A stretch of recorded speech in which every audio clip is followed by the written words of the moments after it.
Olá pessoal, tudo bem com a WG? Vim para mais um vídeo para vocês. E pois é pessoal, tem músicas que tocam a gente de um jeito diferente, né? Mas por trás de uma melodia suave, né, às vezes se esconde uma dor que a gente nem imagina, né? Hoje vamos fundo na história de Tears in Heaven, uma história das mais comoventes que existem, né? Para entender a tragédia que a tornou eterna. Sabe essa letra? Que você saberia o meu nome se me visse no céu? Quase todo mundo conhece, né? Mas o que muita gente talvez não saiba é que por trás dela tá uma das histórias mais tristes da música, né? E é uma história real, né? Com fatos confirmados, tá? Que mostra uma coisa impressionante, né? O poder que a arte tem para lidar com a perda. Então vamos lá, né? De onde veio essa canção, né? Como é que algo tão forte assim foi criado, né? A verdade é que os fatos por trás dela revelam uma jornada de dor, uma dor muito profunda, pessoal. Então olha só. Não é à toa que Tears in Heaven tem esse peso todo, né? Essa emoção que pega geral. A canção é de fato uma obra-prima, né?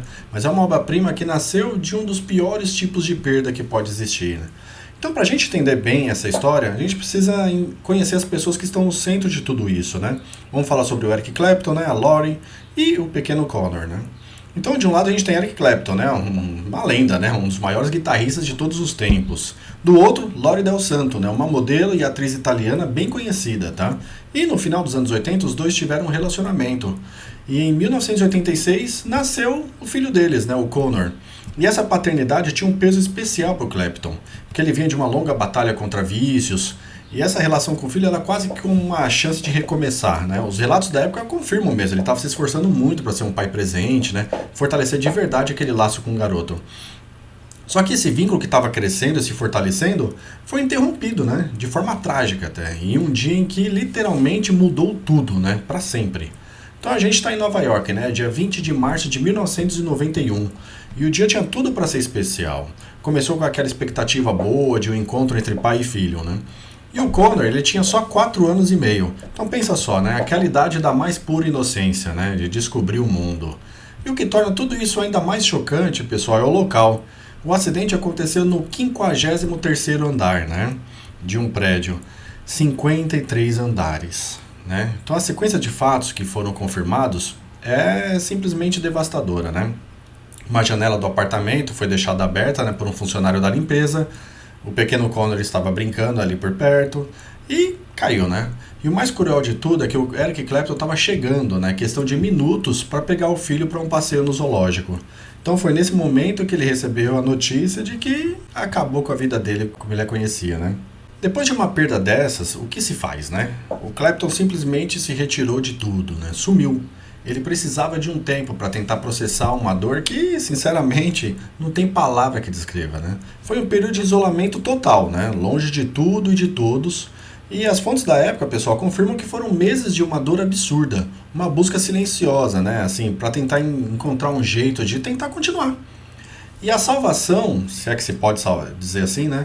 Veio de um lugar de sempre para ele, né? Da música. Então ele recebeu um convite para compor a trilha sonora de um filme chamado Rush, né? E aquilo abriu uma porta. Foi ali, sozinho com o violão, que ele finalmente achou um jeito de botar para fora o que não dava para falar, né? E foi junto com o letrista Will Jennings que, daquele silêncio todo, nasceu Tears in Heaven.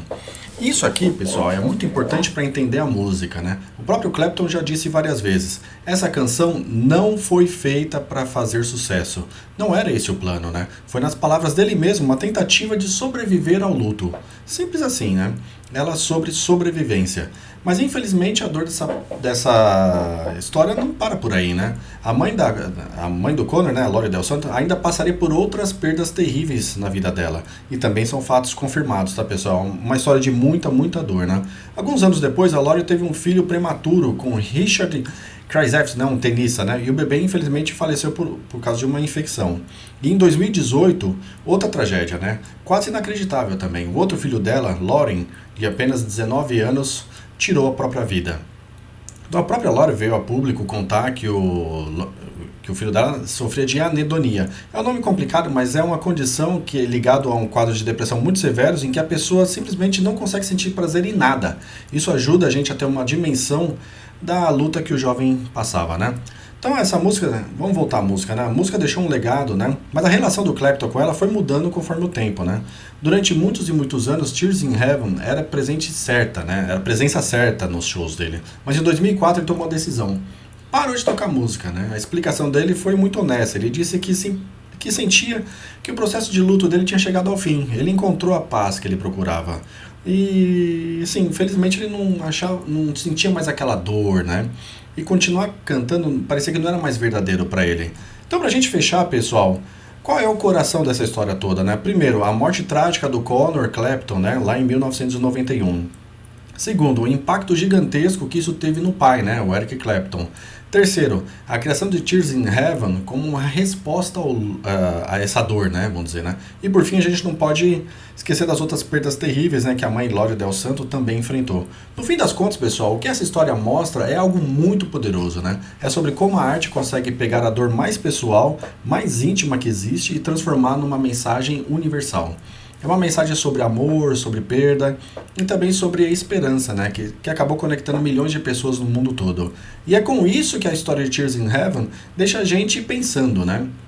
Como pode? Como é que a arte consegue pegar a nossa dor mais profunda, mais íntima, né? E transformar em um consolo para os outros? É uma pergunta que mostra a capacidade incrível, né? Que o ser humano tem de criar beleza a partir da tragédia. Nos vemos no próximo vídeo. Um abraço a todos e tchau, tchau!